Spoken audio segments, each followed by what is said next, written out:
So this is, again, we'll make it a little bit larger just so you can see it, but it is based off of this one, the hexagon. Again, you can still start off with a circular piece, find the center line to it, elevate it up to this part, and it's a little more open, the major and minor axis of this section coming across. So once you find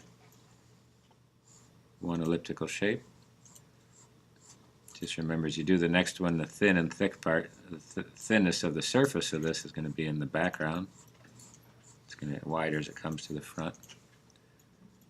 And kind of setting it up like that. So just the beginning part, kind of dropping this just straight down for the edges, and you can see the thickness of it right here. So just remember when you go to these edges, just make sure, because it's another ellipse attached to it. I'll just draw part of it there.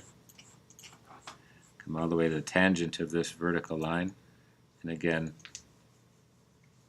let the tangent go around, and this is the hole that's cut out, if you could actually see through it.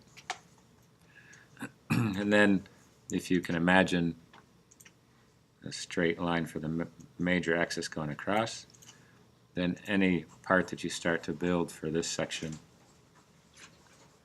is kind of estimating that angle for the hexagon. Taper it a little bit since it's in perspective, but from each of these given points.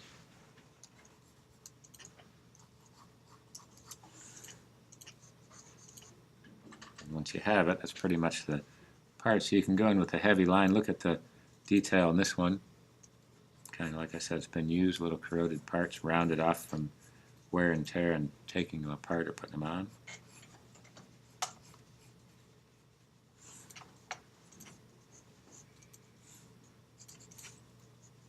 And this line, since the corrosion's part of it, it'll be kind of cool looking.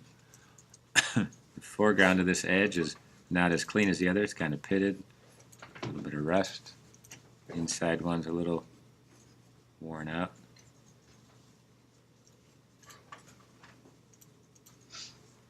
Same on this outer edge.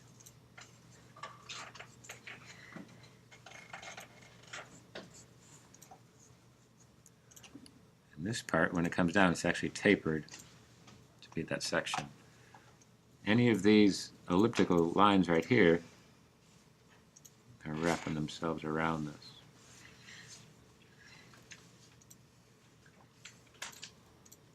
All the way down. And then once you have that, it's just a matter of shading this in. The nice thing about the corroded one, you can just mess around with the shading. And it's all going to look good. Just even scribbling it in there like so. You can still use a, since they're a little more mechanical, you can still use a straight edge to help you. Keep some of that edges in there.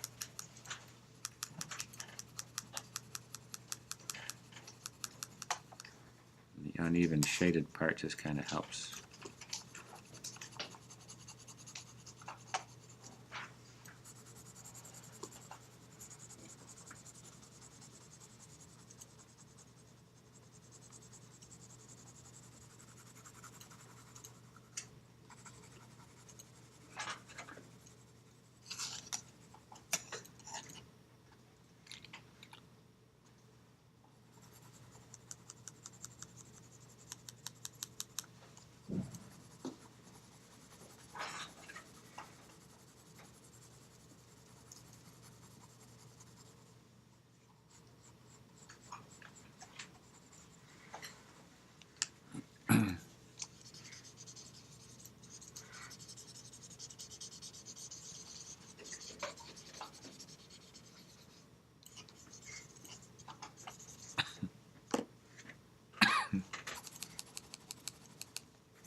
even with the eraser, you can erase it, but you can also smudge with it.